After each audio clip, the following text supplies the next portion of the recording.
Hey guys, it's Kelli, pediatric speech language pathologist, offering at-home tips, tricks, strategies, and techniques for a variety of skills. And so today, by request, this video is on behavior. So just wanted to give you 3 quick tips about dealing with behavior with your little ones, especially between the ages of 1, 1.5, up to 5. So these are just a couple of little tips or strategies that I use during therapy sessions that would be super easy for you to use at home. So there are 3 things that I usually do. And number 1, we always have to determine the function of the behavior. So determining the function, I'll go back over these in just a second if you want to grab a pen and pencil. And then number 2, what we want to do is reinforce positive behaviors only. So your child is having all these negative behaviors, tantrums, fits, whatever your child's doing, because someone somewhere is reinforcing these behaviors and they're working for them. So we have to get them to stop working. And number 3, what we want to do is replace the negative behaviors with positive strategies or replacement behaviors for these. So number 1, determine the function. If you don't know why your child is laying on the floor kicking and screaming, a lot of times it's to gain attention, get something, refuse a task or avoid doing a task. And the easiest way to chart this or to figure it out is to download a free ABC chart online. And so you can type in literally ABC behavior chart. And a lot of behavior analysts use these charts to determine functions of behavior. So I will post a picture of this one that I completed with a lot of examples, and I also put the function of the behavior beside it. So some of these include throwing food on the ground, hitting someone, having a tantrum, and then why the child did it. And then number 2, again, the behaviors have to stop working for your child. So your child is tantruming and that got them out of bedtime.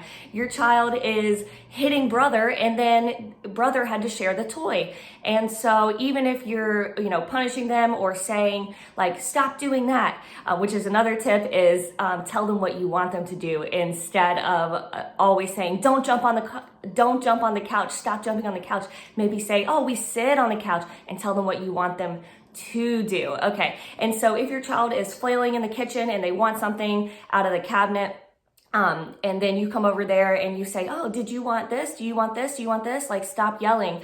Then eventually you gave your child the cookie, and then now that's how your child gets the cookies. They go in the kitchen, they fall on the floor. So even if it's not you, mom, check in with grandma, dad, other caregivers, anyone else in the house, maybe the daycare. Someone somewhere is reinforcing those negative behaviors that your child is doing, or they wouldn't do it anymore. Children are so simple, especially around the age of 2 and 3. It's cause and effect. I did this, I got this. I did this, I got this. And that's how their little brains function most of the time.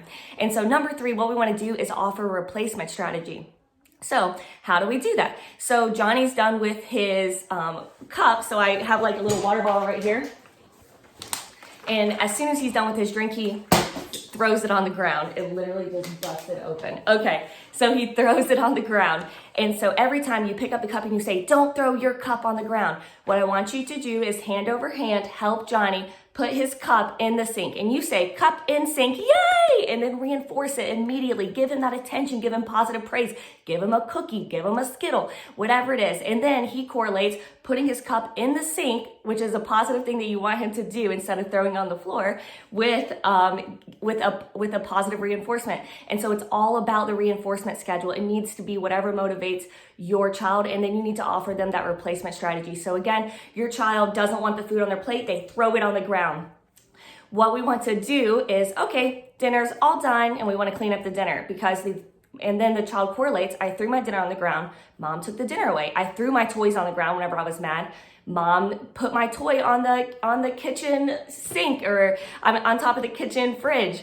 And so I have another video on that on when a child throws toys, if you want to check out that video, and you put them in a hurt toy bucket, and then they stay up there. And so the child learns that every time I throw something, mom puts it in the bucket. Stop putting it in the bucket. And then you would be surprised a child will pick up something to throw it, and then they put their hand back down because they know that mom's going to come over there and take it away. So even if you're scolding your child, again, that is attention. So stop paying attention to that. They can wail on the floor, and a lot of times you'll see kids follow mom throughout the house and start tantruming in front of them because they're like, maybe she didn't see me. Maybe I should go do it in front of her feet. Mom, you're busy. Do laundry. Ignore that. And then what we're going to see is an increase in behavior.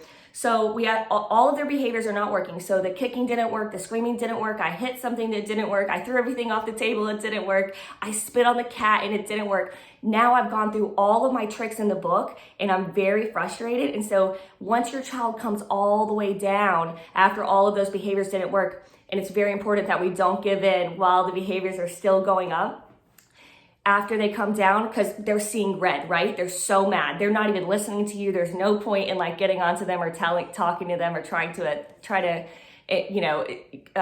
make a conversation out of it at that point. Once they come all the way down, what I want you to do is say, wow, thank you for being quiet. Did you need mommy?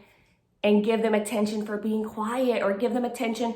Oh, did you need mom? Say mama. And if you have brother and sister, that's a great opportunity to say, ignore the tantrums or the child hitting you in the face or whatever it is that's getting mom's attention right now. If you want your child to say mama, then either use a sibling or dad. And every time dad says mama, you say, yes, hi. Oh, did you want the ball? Mama, oh, did you want the ball? And you just model it for your child, and stop attending to the hitting and the tantruming, and stop going over there and stop asking them what they need. They don't need anything whenever they're acting like that. This is how you get stuff. And so you offer that replacement behavior so that they start getting rewarded for the positive behaviors, and then we see an increase in positive behaviors. But again, I just want to note that the behaviors will increase, the negative behaviors, because they are going to get very upset that these tantrums, even though they've escalated, now they've used everything in the book, now what is it that she wants me to do? So don't give up. I'm going to upload this to my Speedy Speech Path Facebook page, as well as my Instagram account at Speedy Speech. And again, send your video requests to speedyspeechpath@gmail.com. Thanks for watching. And I also have a video out on compliance and how to get your little one to work with you at home. See you next time.